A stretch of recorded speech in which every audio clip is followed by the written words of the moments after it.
Hello guys, welcome to JK study circle. जैसे आप जानते हैं हमारे इस चैनल पे JK SSB finance account assistant की लेक्चर सीरीज चल रही है और आज हमारा नया टॉपिक है पॉलिटिकल डिवीज़न ऑफ वर्ल्ड। इससे पहले हम physical and political division of India पढ़ चुके हैं, लेक्स ऑफ इंडिया पढ़ चुके हैं और आज हम अपना नया टॉपिक करने जा रहे हैं पॉलिटिकल डिवीज़न ऑफ वर्ल्ड। और इसके बाद हम करेंगे, देखते हैं नेक्स्ट हम टॉपिक कौन सा लाएंगे, फिजियोग्राफी लाएंगे या वो ट्रांसपोर्ट एंड कम्युनिकेशन लाएंगे। वो हम नेक्स्ट अपना देखेंगे कौन सा टॉपिक लाना है। तब ज़्यादा टाइम ना लेते हुए चलो हम अपना टॉपिक शुरू करते हैं, पॉलिटिकल डिवीज़न ऑफ वर्ल्ड। सबसे पहले देखिए, यह है हमारा इंडिया और इंडिया में ये हमारा जम्मू कश्मीर है। जम्मू कश्मीर के जो ये लाइन कट कर रही है इसको हम बोलते हैं, क्या बोलते हैं, ये वाली लाइन, इस इसको हम बोलते हैं red Cliff line. Red Cliff line जो इंडिया पाकिस्तान को डिवाइड करती है और ये इंडिया और अफगानिस्तान को डिवाइड करती है, दुरुंद लाइन कहते हैं। ठीक है, फिर उसके बाद ये जो चाइना को डिवाइड करती है इसको बोलते हैं मैकमोहन लाइन। ये हमारी ये वाली एलओसी है और ये जम्मू कश्मीर का ये जो अंदर वाला पार्ट है ये एलओसी है। ठीक है गाइस, और उसके बाद हम नेक्स्ट देखते हैं।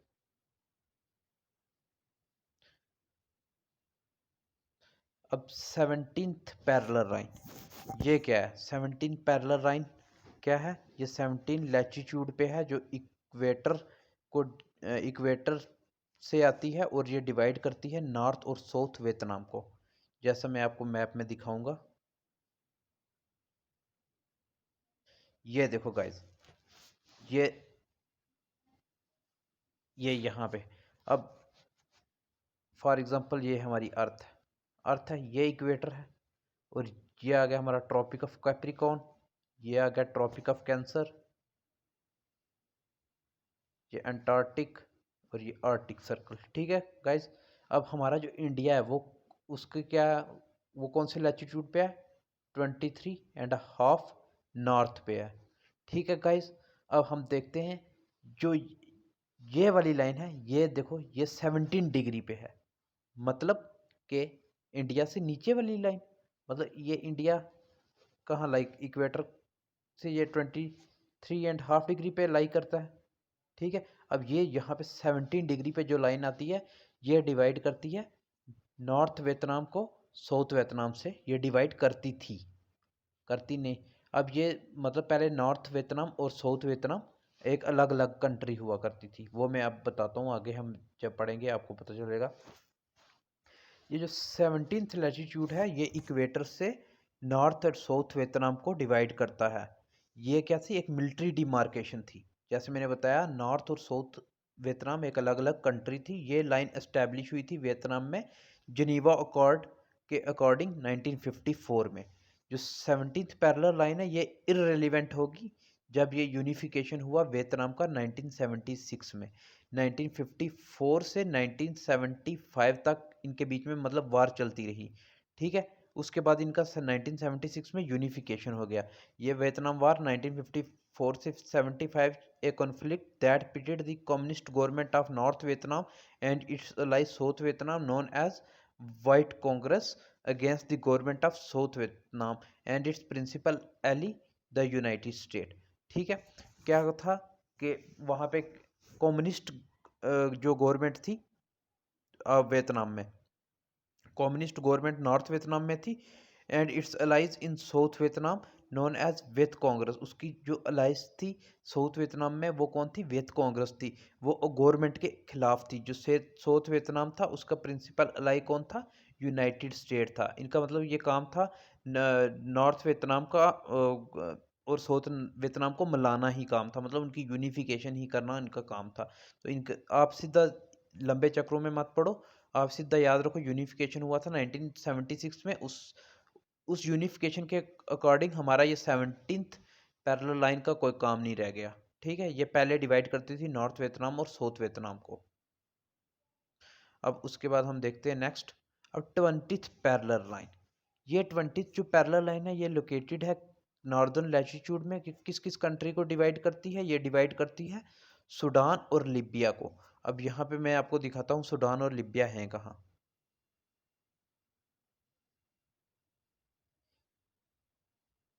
ये देखो गाइस, यहाँ आपको दिख रहा होगा, ये हमारा सूडान है, ये सूडान और ये लीबिया। और सूडान की कैपिटल कौन सी है? खर्तूम।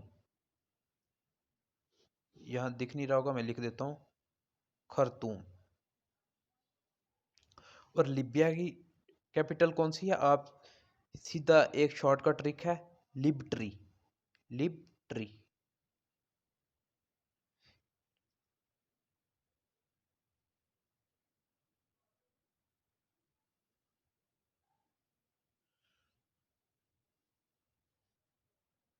ठीक है सर, सूडान की खर्तूम।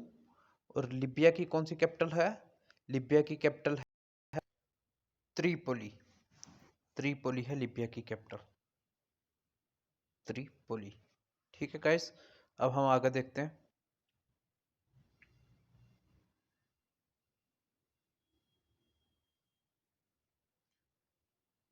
अब 22 सेकंड पैरेलल लाइन, ये किस किस को डिवाइड करती है? ये डिवाइड करती है सूडान और इजिप्ट के बॉर्डर को। अब ये दिखाता हूँ मैं मैप में, सूडान और इजिप्ट।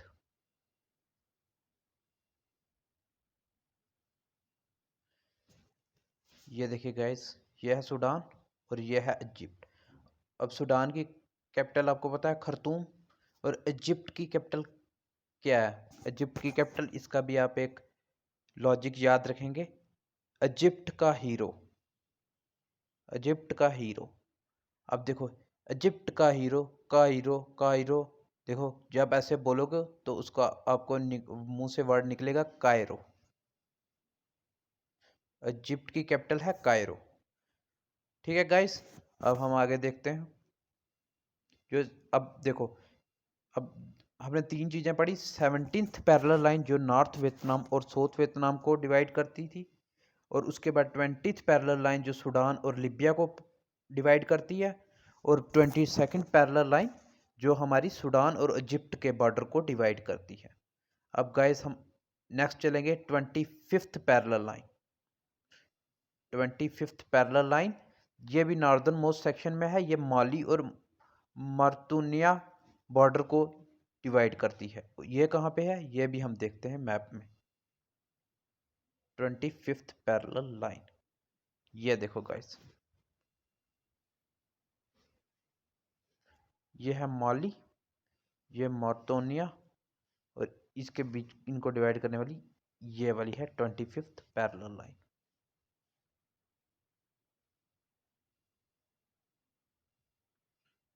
अब नेक्स्ट, अब आ गया 31st पैरेलल लाइन। ये 31st, ये भी नॉर्दर्न लैटिट्यूड में है, ये डिवाइड करती है इराक और ईरान को। ये देखिए, इराक और ईरान,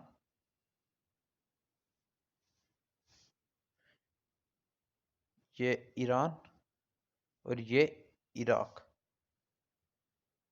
ईरान और इराक को ये डिवाइड करती है हमारी 35th।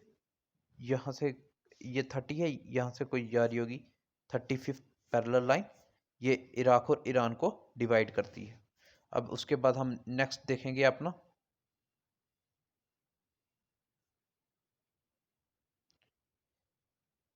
38th parallel line.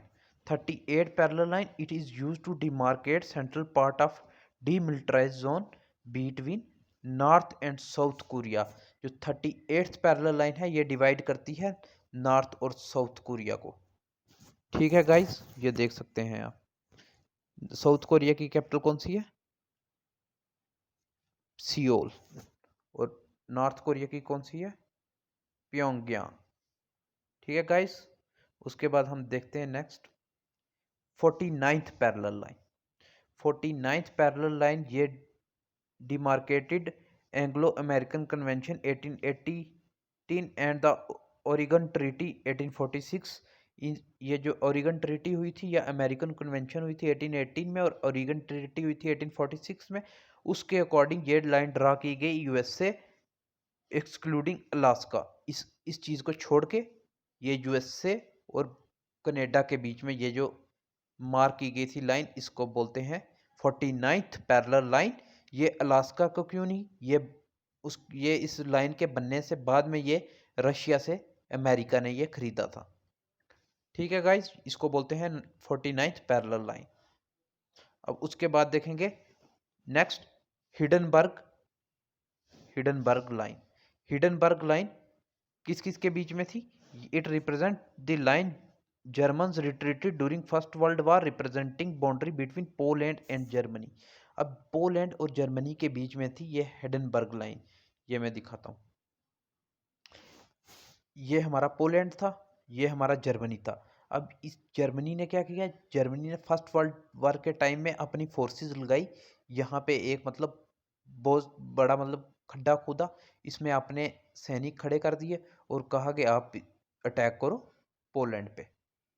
ठीक है गाइज, अब उसका क्या हुआ कि यहाँ पे ये मिलिटराइज्ड लाइन है, डिमिलिटराइज्ड लाइन है, जर्मनी ने जो खींची उसको बोलते हैं हिडनबर्ग लाइन। हिडनबर्ग उस वक्त कौन थे? हिडनबर्ग जो थे वो मिलिट्री जनरल थे जर्मनी के। ठीक है गाइज, हिडनबर्ग लाइन किसमें? पोलैंड और जर्मनी के बीच में ड्रॉ की गई। अब नेक्स्ट देखते हैं,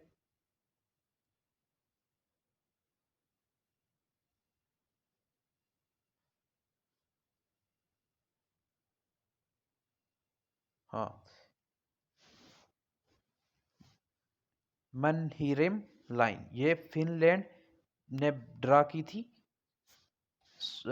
defensive line against south union for the winter war during world war second. ये वर्ल्ड वार सेकंड के टाइम पे फिनलैंड ने यूएसएसआर के बीच में ये लाइन ड्रा की थी, फिनलैंड ने की थी।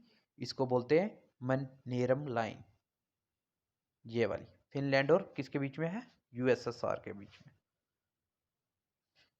अब नेक्स्ट उसके बाद देखते हैं ऑर्डर निसी लाइन। ऑर्डर निसे लाइन ये किसके इसके बीच में है? पोलैंड और जर्मनी के बीच में है। It run along the rivers Oder and Lusatian Neisse river. ये जर्मनी और पोलैंड के बीच में है। हमने पढ़ा था हिडनबर्ग लाइन। हिडनबर्ग लाइन यहाँ पे मतलब मिलिट्री ने ड्रा की थी। और ये ऑर्डर निसे जो लाइन है ये एक रिवर है, ऑर्डर ऑर्डर रिवर है, यहाँ से निकलता है। ठीक है, और एक निसे रिवर है, ये दोनों की बाउंड्री को डिवाइड करते हैं, जर्मनी और पोलैंड की बाउंड्रीज को। तो वहां से इन दो रिवर की वजह से जो लाइन ड्रा की गई उसे हम बोलते हैं ऑर्डर निसे लाइन। अब नेक्स्ट देखते हैं सिगफ्राइड लाइन। सिगफ्राइड लाइन ये किस किस के बीच में है? फ्रांस और जर्मनी के बीच में है। ठीक है, फ्रांस और जर्मनी के बीच में है। ये बताऊं ये किसने ड्रा की थी? It was bullet and extension of Hindenburg defensive line. ये मतलब जैसे हिडनबर्ग की एक्सटेंशन थी उसी तरीके से ये जर्मनी और हिडनबर्ग में क्या था, जर्मनी ने मिलिट्री के लिए जो लाइन ड्रा की थी, अब जर्मनी ने ये काम किया, यहाँ पे अपने मिलिट्री के बंदे लगाए अटैक करने के लिए फ्रांस पे। तो यहाँ पे इनने जर्मनी ने जो लाइन ड्रा की गई जो कि ये, तो उसको हम बोलते हैं सिगफ्रिड लाइन। ये कहाँ? जर्मनी और फ्रांस के बीच में। अब नेक्स्ट मैगिनोट मैगिनोट लाइन। मैगिनोट लाइन बिल्कुल सही। अब मैगिनोट लाइन में क्या था? फ्रांस ने लाइन ड्रा की, मिलिट्री लाइन अटैक करने के लिए जर्मनी पे। ये वाली लाइन ये भी फ्रांस और जर्मनी के बीच में है। मैगिनोट लाइन और सिगफ्रीड लाइन दोनों एक उसमें है। ठीक है, अब 16th पैरेलल लाइन ये कहाँ पे है? ये अंगोला नमीबिया में है। अब ये हम देखते हैं कहाँ कहाँ पे है ये 16th पैरेलल लाइन। ये देख सकते हैं आप, अंगोला और नमीबिया इसके बीच में है 16th पैरेलल लाइन। अब नेक्स्ट देखते हैं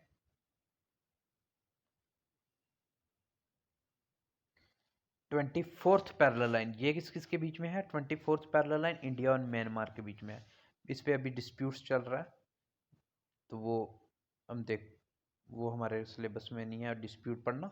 हम यही जो हमारे सिलेबस में हम वो देखते हैं। अब ये हुआ। अब एक आई थी green line. Green line was the 1949 armistice line that separate Israel from the West Bank. ये इजराइल को वेस्ट बैंक से मतलब अलग करती है, इसको बोलते हैं हम ग्रीन लाइन।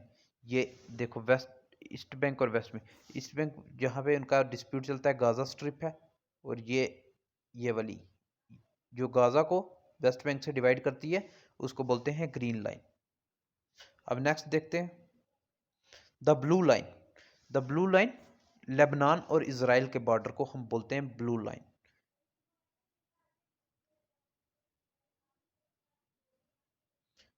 ये दिखाते हैं हमको, ये लेबनान है और ये इजराइल है। ये जो लाइन है इसको बोलते हैं ब्लू लाइन। ठीक है गाइस। अब नेक्स्ट पर्पल लाइन। ये पर्पल लाइन इजराइल और सीरिया को डिवाइड करती है। ये हम देख पढ़ लेते हैं। The purple line was cease fire line. ये सीज फायर लाइन है between Israel and Syria after 1967 6 day war हुई थी and serve as the de facto border between two countries. जो 6 डे वार हुई उसके बाद एक लाइन ड्रा की गई इजराइल और सीरिया के बीच में, और उसको हम बोलते हैं पर्पल लाइन। ये सीरिया है, ये इजराइल है। तो ये जो यहाँ पे जो लाइन एक ड्रा की गई उसको बोलते हैं पर्पल लाइन। अब जो लेबनान और इजराइल में ड्रा की गई उसको क्या बोलते हैं? Blue line. ठीक है। फिर जो गाजा को इजराइल से अलग करती है उसको बोलते हैं ग्रीन लाइन। अब कर्जन लाइन, ये डिमार्केशन हुई थी पोलैंड और साउथ रशिया के बीच में। ठीक है। रशिया पॉलिश वार हुई थी 1920 1919 1920 के बीच में। तो ये लाइन ड्रा की गई थी किसके बीच में? पोलैंड और रशिया के बीच में। अब इसके बाद हम देखते हैं ये। अब longest border, the longest continuous international border is the United state and Canadian border. जैसे मैंने आपको पीछे बताया, ये 5525 माइल्स लॉन्ग बॉर्डर है यूएसए और कनेडा के बीच में। ठीक है गाइस। और उसके बाद जो हाईएस्ट बॉर्डर है, हाईएस्ट बॉर्डर द